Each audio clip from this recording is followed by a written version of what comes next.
Hey, what's going on YouTube? It's the brain of the mainframe here with another exciting adventure of Crowdfunding Comics Mainstream Edition. And I got to say, guys, one of the Crowdfunding Comics Crew made something magical happen tonight. That really Niledorf the Wizard had to let everyone know how magical it is. Oh my gosh, that was phenomenal.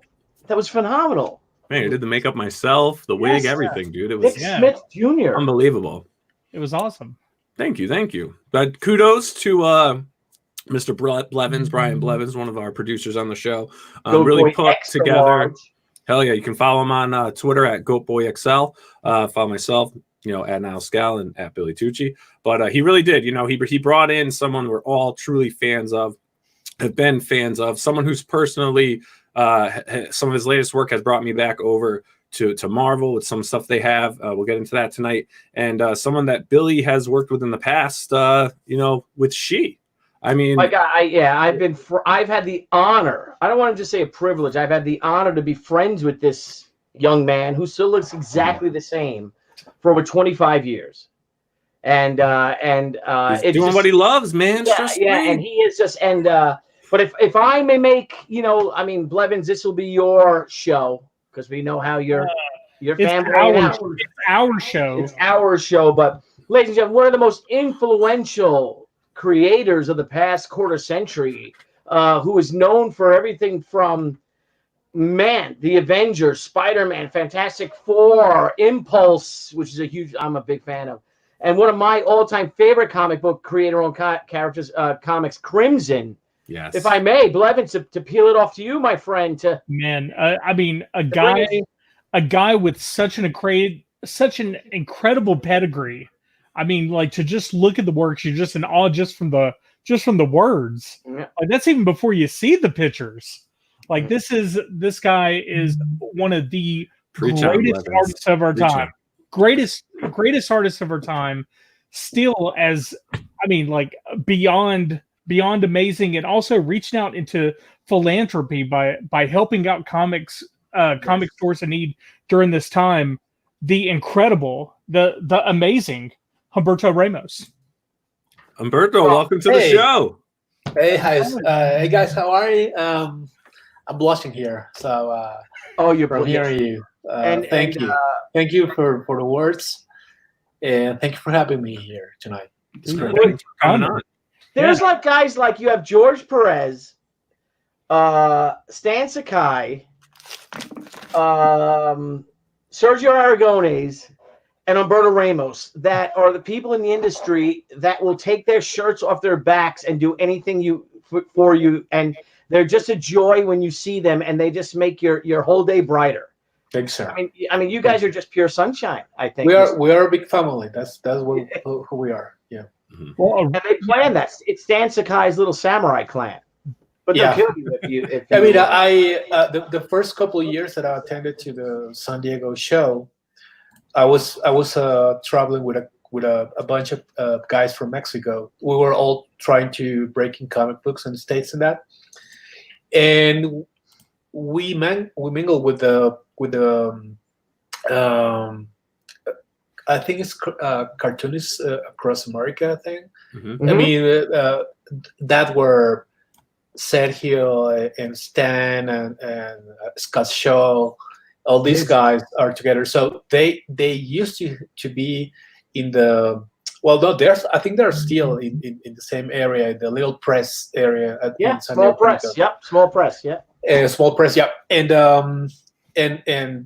we used to be with them all the time, and now we don't get to see them because we are in the other side of the world in the San Diego Convention Center. Yeah, because you're in Artist Alley, right? You're all the way in Hall G, right? Yeah, the last door, pretty much. Yeah. See, I'm really fortunate because I'm in Hall BC, so right front and center BC, and it's still open because behind me is DC and or the Warner Brothers booth and Dark Horse. So it's kind of cool because that's where a lot of the fun stuff go on. But the crowd still, this is why I love San Diego. And we're going to talk about San Diego for this year, what's going on and things we've just heard today. But Artist Alley which is really small, unfortunately. Yeah. But there, I would say 8/10 of the people are in Artist Alley, the fans, because I go down there, just say hello, and stop by, swing by, and say hi to everybody and stuff. And you guys, it's just mobbed over there. Yeah, I mean, it's a shame that a show that big, I mean, the biggest, have so little space area for the Artist Alley. I mean, there's shows that I love to go because of the size of their Artist Alley. Like I don't know, well, New York, of course, Seattle, Emerald City, C2E2. I mean, those shows still have the taste for comic book art and fans of that. Now I don't know. San Diego it's a weird mixture of fandoms. Now. Yeah. Well, what's so funny is that San Diego is officially nonprofit. It's a nonprofit corporation. Or whatever nonprofit. What would that be, Niall? What are they? Nonprofit. Yeah, 501c, whatever they are. Yeah, 501c3. Yeah, and they are the premier and one of the original Comic Cons in the world. And you would think though that their Artist Alley would be bigger. You know what I mean? Because they do have. I mean, the main floor is it's all on one floor, folks. For those of you who have never been there, and every comic fan should go there. To give credit though to the New York Comic Con, which I think San Diego Comic Con last year had 135,000 guests, right? Attendees. Much. That doesn't include all of us, right, Humberto? That, all of us that are there, and it's a lot of fun scenery. It really is. It's almost like a vacation. It's the hardest working vacation you'll ever have in your life. But I love how New York Comic Con gave us that separate area and created a whole nother con itself in Artist Alley. And that's really all Mike Negan's thing at New York Comic Con. Mike Negan did that. You know what I mean? Negan. I'm thinking whatever. Mike is the one that actually. I know. I'm catching up. I was doing that today. I watched 2 episodes. But Mike Negan is the one who actually put that together and gave us, instead of us, because how easy would it be? Because New York Comic Con, did they have 275,000 people last year? It would be very easy for us, Humberto, guys like us, to get lost in that. But instead, I think Mike was able to work a way to give us a very special, our own convention, and it was wonderful. It's wonderful. I mean, I like the idea. I mean, like, I think they have in New York that I like a lot is when the general floor closes at 7. Yeah, you still have an hour downstairs where we are now to be in the Artist Alley. So the Artist Alley closes at 8, and that's a great thing because a lot of people, still go there and hang out with us and still get you get to sell stuff and that. So I think that's a clever thing they do. Well, what's interesting is that the New York Comic Con's Artist Alley is probably the 5th or 6th biggest comic book convention in the country. It might be, yeah.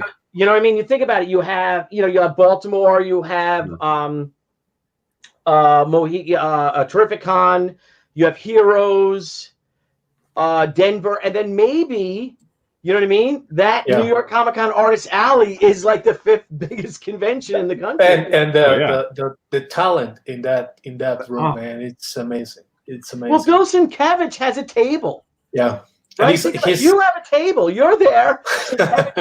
Mark Silvestri had an 8-foot table or a 6-foot. It isn't cool that you're like while you're drawing at your table, and you see walk by your heroes, everybody that you admire and you really want to fan out, with, they just walk down the hallway. So that's pretty cool. I mean, the amount of talent in that room is amazing.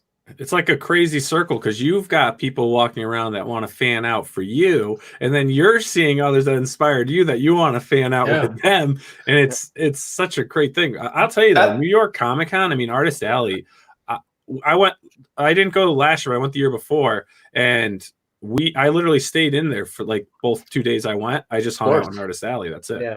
That's the way you want to be if you're a comic book fan. I mean, again, it's so cool to get to meet the people that you grew up with, and you admire, and most of them are actually pretty cool people to meet. Yeah. Well, it's like we're in the same aisle, you and I, and you're a little bit ahead of me up there, and then there's all these big names, and then Brian Polito, which that's what I love about like what Mike does, Mike Negan, because he knows who we're friends with and stuff. Yeah. So we have Jimmy and Amanda didn't do it this year, but I had Brian Polito next to me, and then there was that little space in between me. Niall, if you remember last year, I'm at the Humberto's at the beginning of the aisle against the wall, which is the best, Humberto, for us to be against the wall. Yeah, and I'm by the bathroom, so that's pretty cool. That's handy.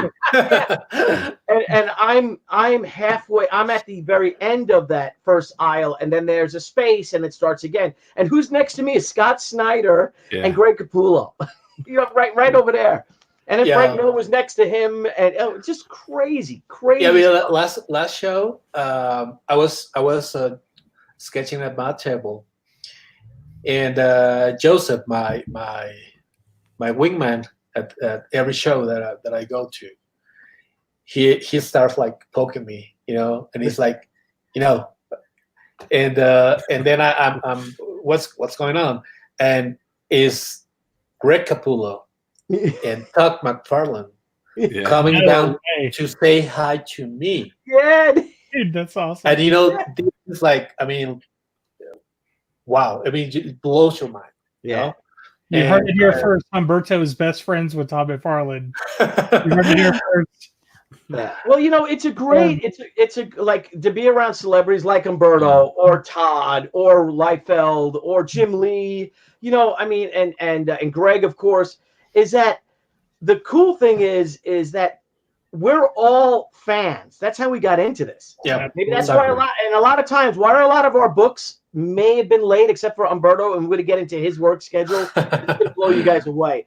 But we might be a little late sometimes. And that's all because, because we could put together a book in a week, right? But you love it so much. You want your name on that forever. We're not, and we talked about this last time, Niall, we're not Jack Kirby, who just got a job after World War II. Yeah. You know what I mean? It was a paying gig, and he did 2 pages and got on the 5:15 train to go back up to New Rochelle, New York. You know what I mean?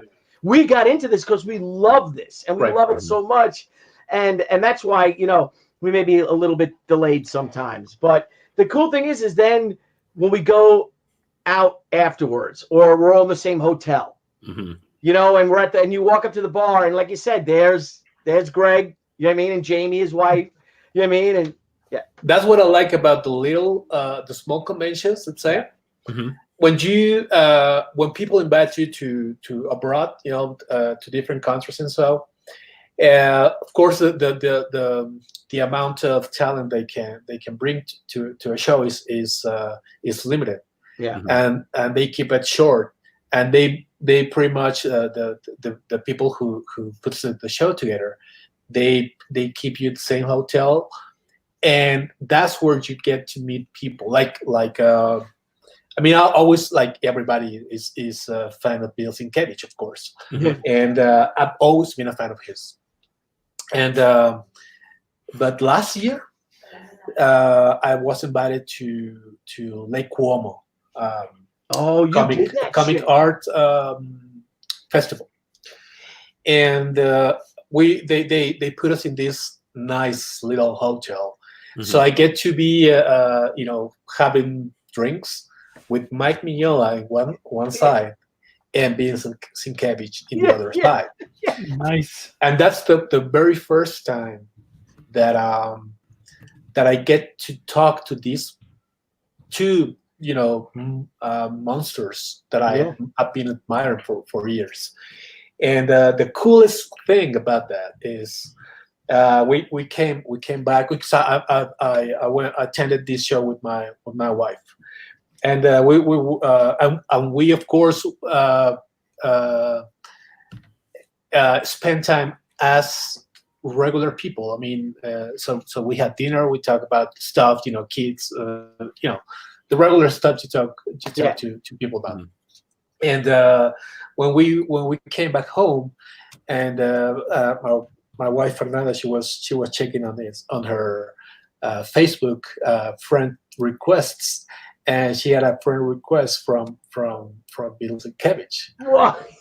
So something that I didn't have to that point. I wasn't friend with Bill Sienkiewicz on Facebook, but my wife was. Oh, that's so then he accepted my. I had to send him a friend request, but he sent a request to my wife. That kind of thing that happened in the little more family conventions, and it's amazing.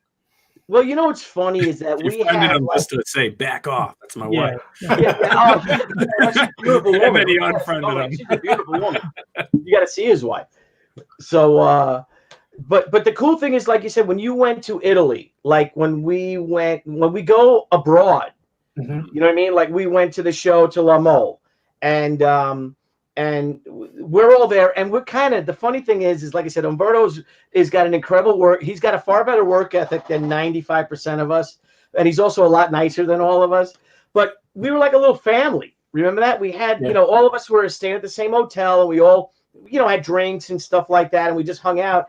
And it was so funny because we're all like the same people. We're all the same fans. And our wives have seen this part of us, though. You know what I mean? So the wives then become friends because, like, then my wife, because, Debbie's been doing it, she's been involved in this for 26 years with me. And I remember her and Jamie, Greg's wife, they're like, oh, my God, again, the same story. I heard this story. You know what I mean? It's so, they really ground you because you're at a show. It's like, oh, Mr. Ramos, you know what I mean? And they're so nice. And then you get home and you still got to take out the garbage. And when you're with your wives come to the conventions, they drag us back down to earth, which is a lot of fun because then the stories come out and stuff like that. And right, it's I mean, the coolest thing about this work is, as Billy said, you get into this business because you are a fan. When you are, let's say, health enough to always remember you are a fan, you have a great time here because that's when you grew up to meet your heroes, and with a little luck, they become your friends. That's great. Yep. Mm-hmm. So Humberto, if you don't mind, can you just kind of give us like your origin story, like how you actually got into comics and then got into the industry? Sure. Well, I'm from Mexico. I live in Mexico still, and I used to buy comic books at the newsstand every week because in Mexico we had a publisher who had the license for both Marvel, DC, and they put the books not monthly as it is, but weekly. So every week we have the continuation of the book we were reading, and I used to buy, well, not me, but my mom and dad, they used to buy me everything that had cartoons in it. Anything that looked like like funny drawings, they get it to me. I mean, it doesn't matter if for them if it was love stories like they used to be at that time, or sports comic books, or even political comic books that we had in Mexico at that point. But anything that had some the cartoons like we call them here, and so I read them all. But between them, among them, I glance one that intrigued me a lot because it was a continuation story, and there was a cliffhanger at the end of that issue, and that book was The Amazing Spider-Man.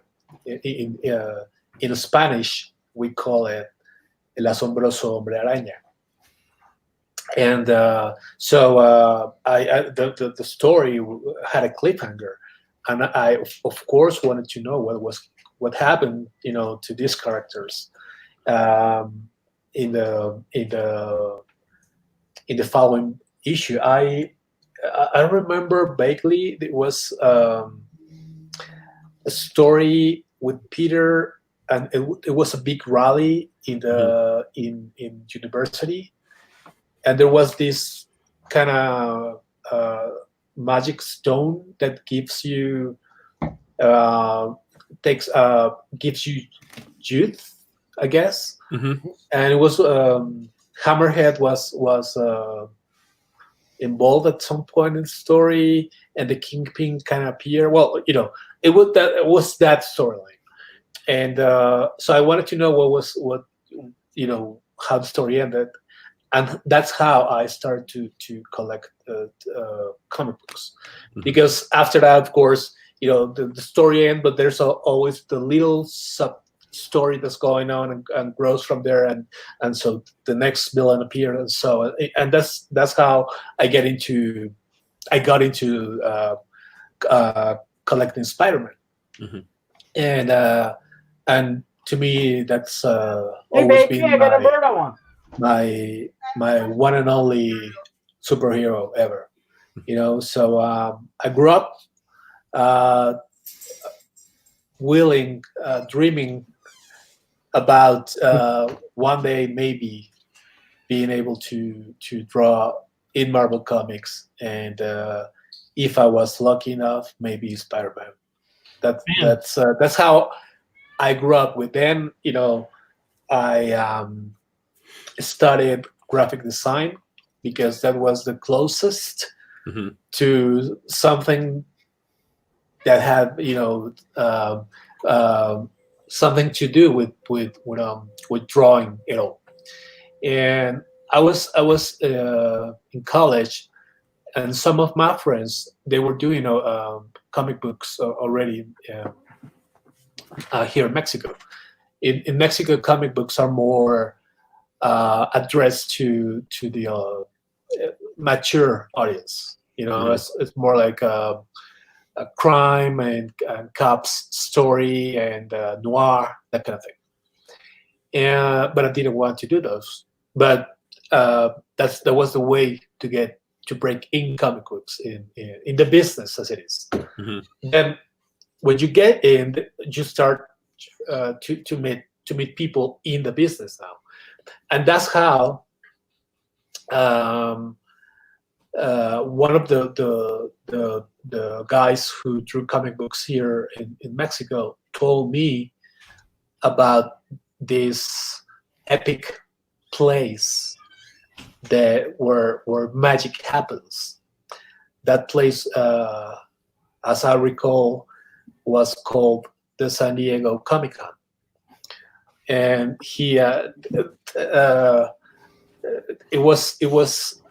I was told that you might actually get hired by Marvel if you attend to this show.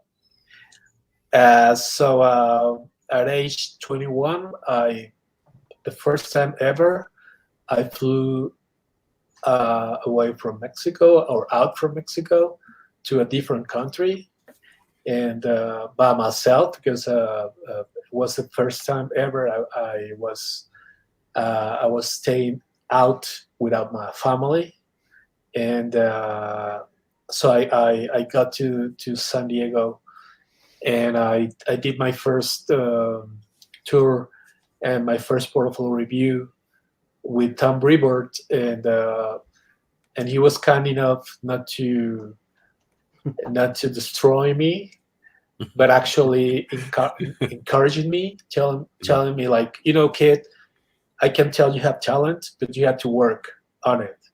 So why don't you go back home keep drawing. I'll see you next year. And what year was that, Humberto? That's 92. 92. Okay. Yeah. Okay. Nice. The image year. Uh-huh. Yeah. It was great because I mean this is a different time where you can actually walk all the way to the guy that you admire. Yeah. And I the one that I really wanted to meet, it was Eric Larson, because to me he's my favorite Spider-Man artist is Eric. So I really wanted to meet him, and I brought my Savage Dragon #1 just that I haven't read because I didn't care about the Savage Dragon at that point. I just want the guy from Spider-Man to sign my book, And he was all humble, right? He's like, "What do you want to talk to me for?" Right? Because he was on a few weeks ago, right, Niall? Right? He's just like, definitely. He's just working. He's just like, I'm just doing my job, man. This is what I do, and this is my job. The stories he has, Yeah, it was a different time where you could talk to those guys, and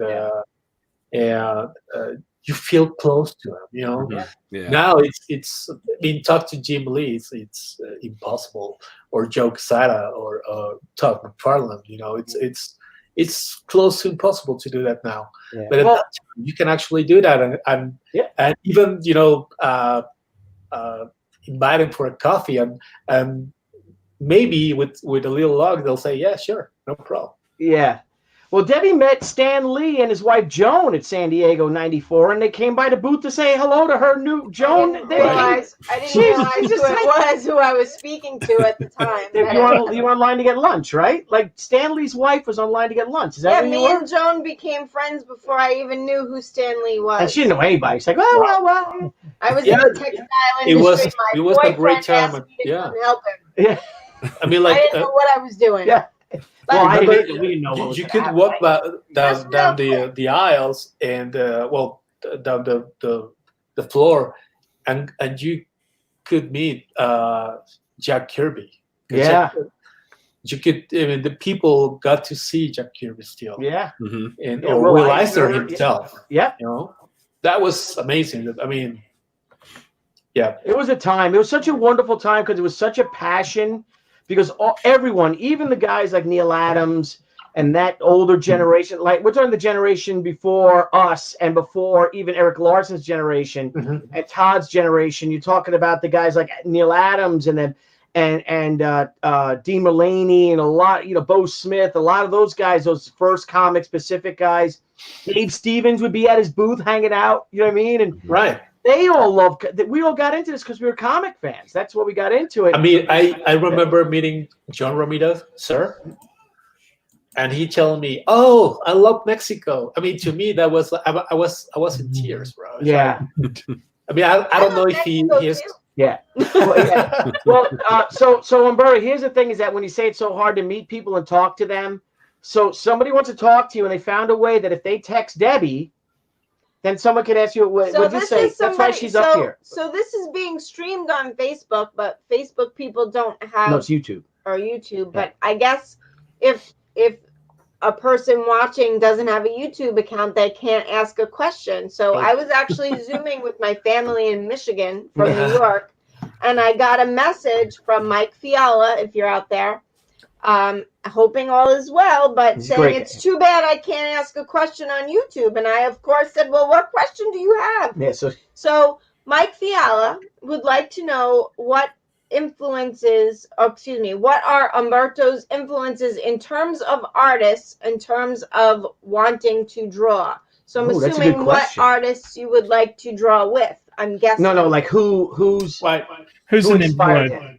Yeah. Okay, well, I think you can translate better than I can. You better change your number, Debbie. There are questions out there. I've done my duty. Remember we were talking about Humberto? Like our wives don't care about, that Greg Capullo. It's not that I don't care. You guys it's that ground I don't us. understand. Yeah, you guys ground us. I was saying you and Jamie. I think you got it right. You and Jamie Capullo were hanging out in Mexico. Like, I don't know. Well, we pay the bills. Yeah, so that's what matters to us. The roof over our head, the groceries we feed our kids. That's You're right about it.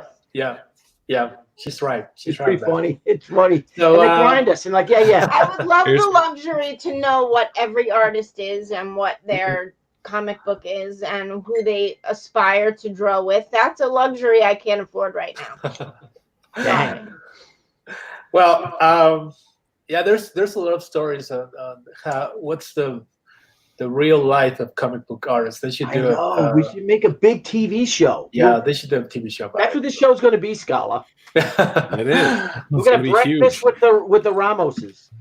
There you go. I mean, we'll all have our Thank boring. you. It's wonderful, and I appreciate it. So Mike's very happy that his question was asked. Can you give me so a now you refill have on to my wine? answer it, Humberto. All right. Yep. I'll answer that. You know, I always wanted to be involved in art, in drawing, mainly because I always like drawing. But there was one book that I bought here in Mexico that made me decide that I wanted to be a comic book artist, for sure. It was a Fantastic Four book written by Walter Simonson. Nice. And drawn by Art Adams. Yeah, I know who that is. Yeah, yes. And it's Art Adams with Joyce. Joyce's husband, Art, is Art Adams. Exactly. Joyce's. Art Adams. That's the right way to put it. That's the right way to put it, Billy. Yeah, I know. Joyce's husband. That's Joyce is a great artist too. I know Art outside of Joyce. Okay. Although I love Joyce. And her choice in jewelry, if Joyce is watching. This is what we talk about. And they did this book with something called the New Fantastic Four, with a new lineup for the Fantastic Four, because the story goes that way. Right. And it's Ghost Rider, Hulk, Wolverine, and Spider-Man. Right. Drawn by this guy, Art Adams, and I fell in love with his art. And the convention, the first convention that I attended, the San Diego show in '92, I did two things. The first thing that I did was I went to the portfolio review line, and I stayed there like 6 hours, because that's how it was at that point. Mm-hmm. You just sit there and wait and be patient. So I got my first portfolio review by Tom Brevoort, as I told you. And after that, right after that, I guess I went to the bathroom, maybe, I don't know. But then I went in a search party to find Arthur Adams. Yeah. And let him know how of a fan I was of his work. Mm-hmm. And I did what kids do with me nowadays. I have kids at every show. There's always one. I guess you get the same, Billy, who just stands there. Oh yeah. And he doesn't, or she doesn't move for the day.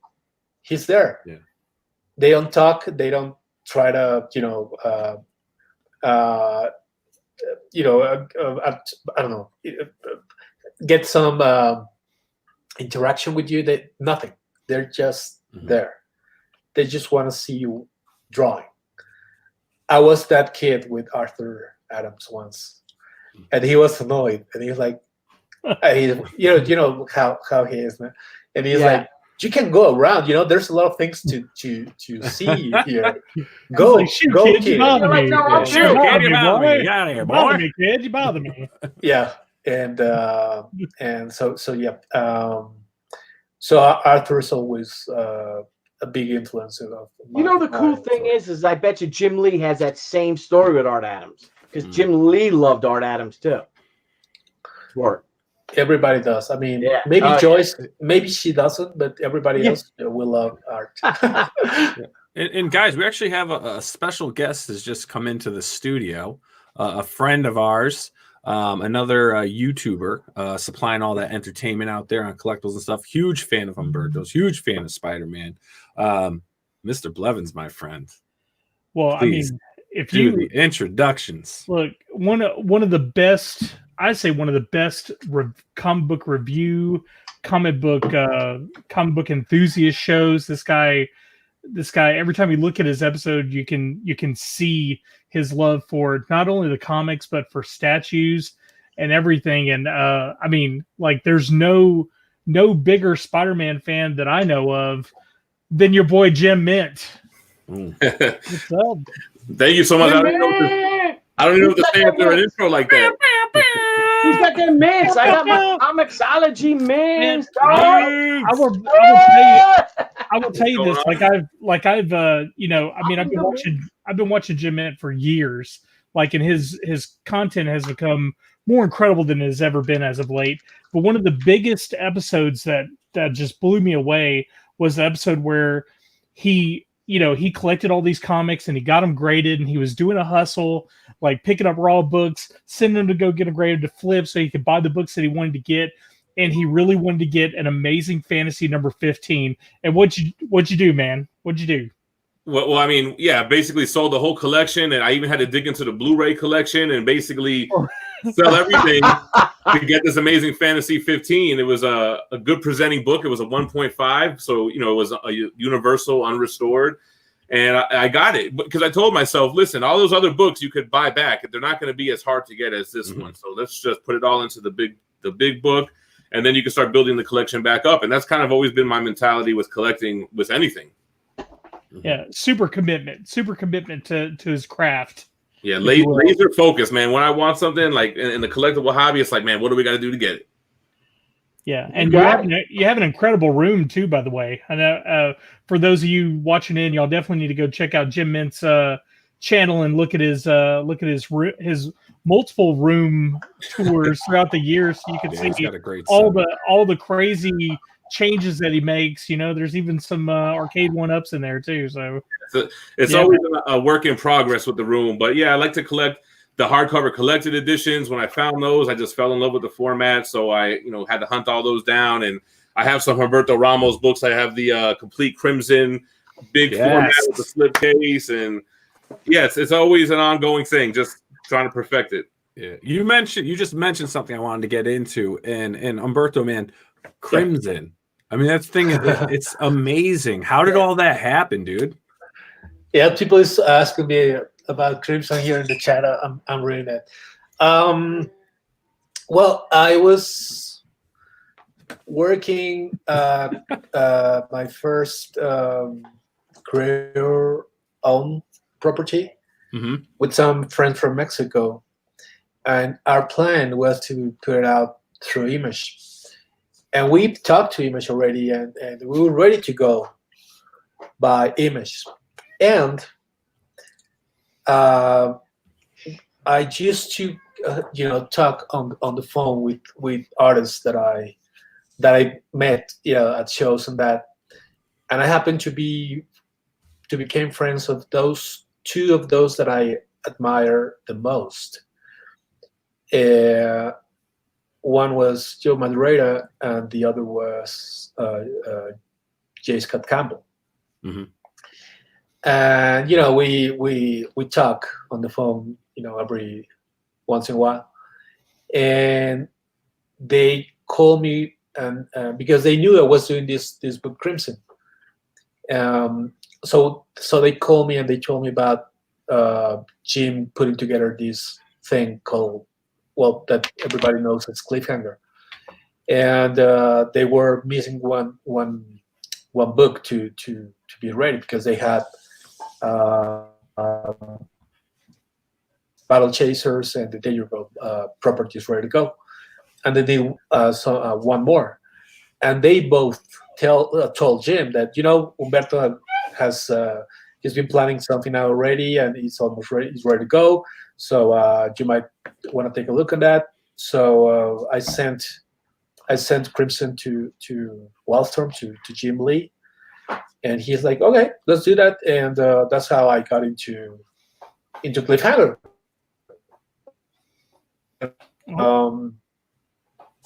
I at that point I knew I wasn't wasn't the X-Men guy or the Gen 13 guy, so I needed something else, my own age to input in this The trifecta editorial of greatness. house. Let's be honest. Let's call it what it is. So I decided to be on time. I decided to be on time. That's what I did. That's what so, you were. yeah. Is it true that they were also trying to get Michael Turner to be part of the Cliffhanger books, and then he couldn't get out of his contract with Top Cow? I can neither how you call that? Neither confirm nor deny. Or deny that. My bad. I didn't know that. But thanks for embarrassing us, Blevins. But I'll see you guys later on that. Yeah. See, I was around when all this was happening too. But okay, the one thing I won't say is no. So, but yeah. That's what I heard too. Yeah, I think Mike Turner was making on Witchblade. I think he had a guarantee of $40,000 an issue. Right. I mean, that's his guarantee.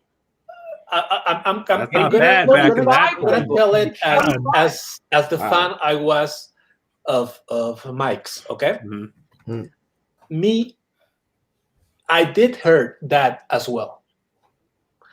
Nobody ever came to me officially, neither from Top Cow nor Wallstrom. I heard that from people who told me that, the original plan was to have Mike, Joe, and Jeff, right? And because they couldn't agree to let Mike free, from his commitment to Top Cow, then that's why. Yeah, I don't believe that. I don't know. I could see you. You were a perfect fit for them. You guys were a powerhouse. It was just. It was a real. Billy, I wouldn't mind it. You're a superstar. If you're, let's put it this way, okay? I like soccer. Okay, we call it football. I know you don't, but we do. If you play in Barcelona and Leo Messi gets hurt, and you get into to play his position, I guess you're doing pretty good, actually. Yeah, no doubt. No doubt. So I've always liked Mike. He was, such a gentleman to me and to everybody that I know. He that met him. Okay, so to be asked to be the substitute for Mike Turner, it's nothing to be ashamed of. Actually, it's the other way around. It's an honor. I didn't know that he was a substitute. I thought he was supposed to be there also. Yeah, I didn't know because he was on freeway. I think he's been a little Humberto. Yeah, no, that's what it is. It's been a long time, but I think I remember reading it in Wizards magazine like a bazillion years ago. Did Niledorf write that Wizard book? I got it on my chalkboard here. You know who did that interview for the Wizard magazine? Matt St. Rich. Oh, Matt from the what is it? The Atomic Robot? Not Atomic. Chicken Robot. Yeah, Chicken Robot. That Matt. Yeah, Chicken. Yeah. Seth Green. Yeah. Yeah. Yep. Him and Seth Green. That's right. Exactly. Those two guys. So okay, Humberto, if I may get something we skipped though. Is we found out how you got into comics, and I know you're from Mexico. Yeah. But what's amazing is, you speak English so well. And now, where in Mexico did you grow up, and how did you learn? Because you send me to another country. You send us Americans to another country. We're not going to know what the hell we're talking about unless your parents are you know what I mean. They retain their heritage and all. How did you learn Or is that a common thing in Mexico that kids are taught English or other language? I guess maybe Mexico's so close to America, that's why they could learn. But I mean, you speak incredibly well. I'm just, Actually, it's both. If I went to Mexico, I wouldn't know how to speak Spanish. No, that's true. Well, in the United States, like most other countries, I mean, usually every country I've been to, pretty much everyone else spoke English, and I felt kind of like a putz because we only speak English typically. I mean, you can take the elective and do it on your own, but I think it's like mandatory in schools that you have to learn English as well. Yeah. Many schools in Mexico they teach English nice as a regular class. But the difference is when you have to practice it. For real. Because it's not the same when you talk to your teacher, is from Mexico as well, or the country where you live, right? So you always think you know how to speak English, but until you actually have to talk to somebody whose language is English, and that's different story,